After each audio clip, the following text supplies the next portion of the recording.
Hey everybody, welcome back to my channel. This is Liz Loves Books. I've got my coffee, my books, so let's get into my cozy atmospheric October TBR.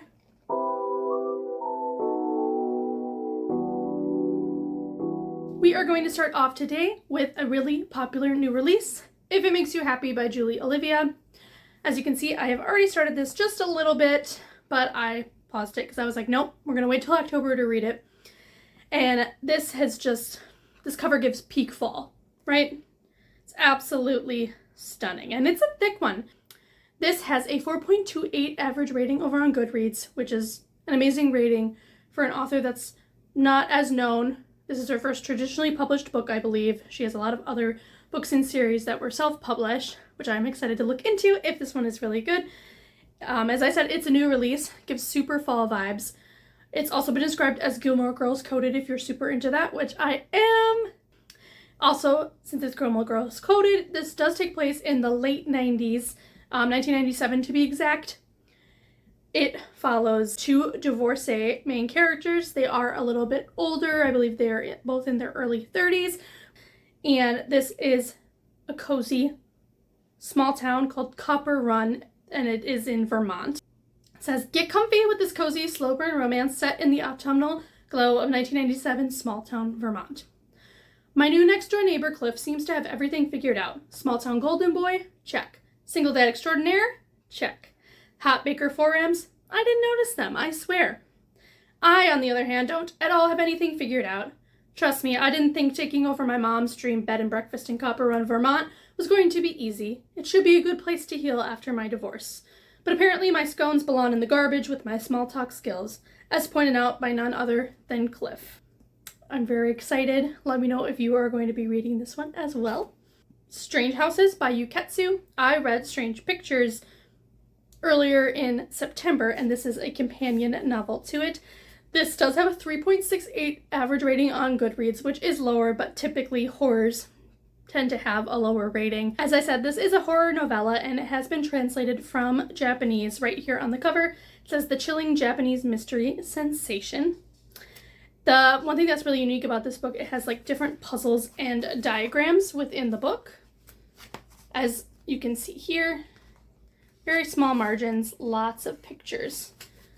And since it's called Strange Houses, it has a lot of floor plans within it.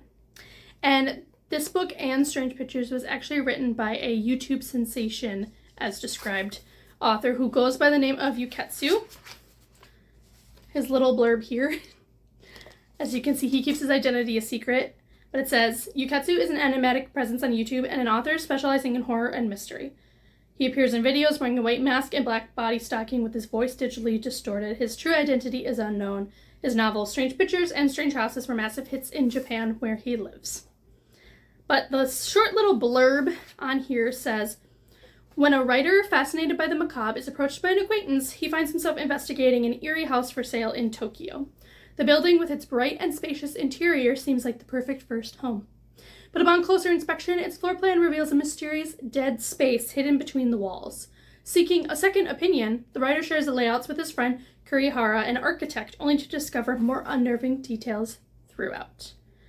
Now, if this one is anything like the first book, it's very unique, very different writing style, but I am excited to continue it. Can't Spell Treason Without T by Rebecca Thorne. This is book 1 in the Tomes and Teas series. Has fun little blue sprayed edges here. Again, giving very cozy vibes, which is exactly what I want for October this year. Can't Spell Treason Without T has a 3.72 average rating on Goodreads, which is a little bit lower than I thought it would be just because of the vibes of the book. It is a cozy fantasy, and right here on the front it says a cozy fantasy steeped with love, which is just adorable. And I've looked into the book. It is dual POV following our two main characters, Reina and Chianti. And I'm imagining that it gives Legends and Lattes vibes by Travis Baldree if you have read that book. All Reina and Chianti want is to open a bookshop that serves tea while firelight drifts between the rafters. But Reina works as one of the queen's private guards, and Chianti is the most powerful mage in existence. Leaving their lives isn't so easy. But after an assassin takes Reina hostage, she decides she's thoroughly done risking her life for a self-centered queen. Meanwhile, Chianti has been waiting for a chance to flee responsibility. All the better that her girlfriend is on board. Together they settle in Tawny, a town nestled in the icy tundra near Dragon Country, and open the shop of their dreams.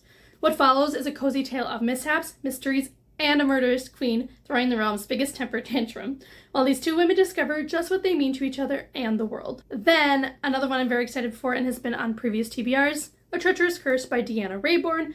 This book specifically has a 4.15 average rating on Goodreads. It is book 3 in the Veronica Speedwell mystery series. This is a historical mystery that takes place in the late 1800s. This book specifically is London 1888. Basically, since this is the third book, I don't want to spoil anything. So a little blurb for the first book, which I gave 5 stars, takes place in London 1887, so a year before this book takes place. It says London 1887. As the city prepares to celebrate Queen Victoria's Golden Jubilee, Veronica Speedwell is marking a milestone of her own. After burying her spinster aunt, orphaned Veronica is free to resume her world travels in pursuit of a scientific inquiry and the occasional romantic dalliance. As familiar with hunting butterflies as with fending off admirers, Veronica wields her butterfly net and a sharpened hat pin with equal aplomb, and with her last connection to England gone, she intends to embark upon the journey of a lifetime. I feel like this series is known, but it also isn't as known as it should be, partially because I think the historical aspect scares people off, because a lot of people, at least people that I've watched on BookTube here, get a little nervous about historical fiction, things like that. But this does it right. There is, I believe, going to be the 10th book in the series is publishing next year. So it is a long series, a big commitment, but the books aren't terribly long. So they're really quick, snappy reads. I am planning on annotating it as I've done with the first 2 books, and I'm really excited to get into this one. Coffee break. My next book that I want to read this October is Fall I Want by Lyra Parrish. Again, they're just hitting with the covers this year, and this one has the cutest sprayed edges, like the little shelves of the coffee shop, and then the brick and leaves and the floor. I love how it extends all the way. When I looked up the rating on Goodreads, it does make me a little nervous because it is a 3.57. So I am hoping and crossing my fingers that I like this, because I do not want to unhaul this book just simply because of the cover and the sprayed edges. And just the vibes of it is just so cute. So as I said, this is a cozy contemporary romance, small town. The town is called Cozy Creek, which makes it even better. And it says, love is brewing in Cozy Creek, where falling leaves lead to falling in love. And this is actually a billionaire romance. This book was also originally self-published and just became traditionally published. Blurb here says, Fall I Want is a feel-good, spicy, small-town romantic comedy with a billionaire who falls first and harder. My favorite trope. Grab a pumpkin spice latte, a warm fuzzy blanket, and make your way down to Cozy Creek. And it follows our 2 main characters, Autumn and Zane. I've never read anything by this author before, so I'm greatly looking forward to it. And we have a controversial book, which I was very surprised by once it came out, and that is People Watching by Hannah Bonham Young. I had recently just read Out on a Limb back in August, gave it 5 stars, absolutely loved it, bought Out of the Woods, found Next of Kin, another book by her, at a Half Price Books for super cheap, bought it, and pre-ordered People Watching.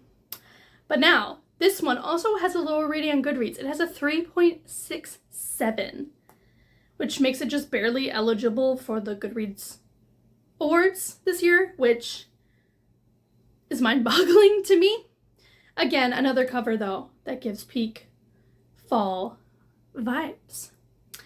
Again, this one is a contemporary romance. It's nice and short and sweet, which is really good. I'm excited to see where I fall, because I feel like people either loved it, gave it 5 stars, or didn't like it at all and give it like 2 stars. So I'm hoping I am in the 5-star category. In this sexy and emotional romance from the acclaimed author of Out on a Limb, a small-town woman's journey to spread her wings intertwines with the arrival of an adventurous newcomer who brings out the best in her. Spicy romance, which I love. I know that's not everybody's thing, but I really enjoy it.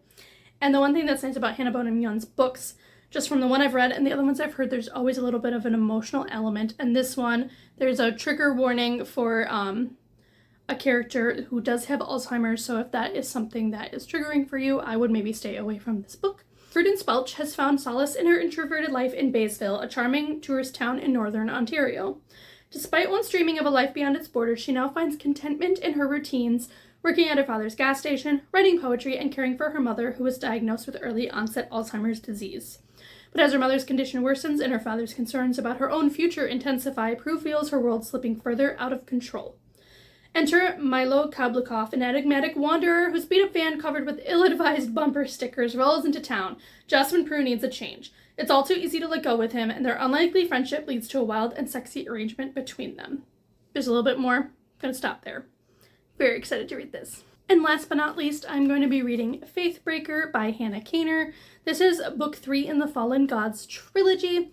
I reread Godkiller, the first book, earlier this year, and then listened to Sunbringer, the second book. And I was like, well, I've got to finish out the trilogy with this here because there's nothing more satisfying than finishing off a series.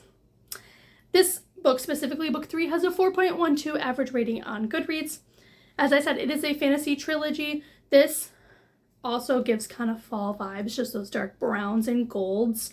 Basically follows a lot of gods and humans within a world where gods are very hard to find because they have been destroyed by the humans, thinking that they no longer need to have gods within their world. In the first book, they do have 3 POVs, which provides a little bit more like in-depth world building, in my opinion. Kissin's family was killed by zealots of a fire god. Now she makes a living killing gods and enjoys it. That is until she finds a god she cannot kill. Skedi, a god of white lies, has somehow bound himself to a young noble, and they are both on the run from unknown assassins. Joined by a disillusioned knight on a secret quest, they must travel to the ruined city of Blenraden, where the last of the wild gods reside, to each beg a favor. Pursued by demons and in the midst of burgeoning civil war, they will all face a reckoning. Something is rotting at the heart of their world, and only they can be the ones to stop it. I feel like this is an underrated fantasy series. I'm going to kind of bring it all back within the 3rd book, and I think I'm going to physically read it just to get more immersed in the world. These are all the books that are on my Fall Cozy Atmospheric October TBR. Let me know in the comments below if you've read any of these, if any of these are on your October TBR, or just let me know if you have any other books that you think that I would enjoy. I look forward to seeing you guys in another video soon. Bye guys.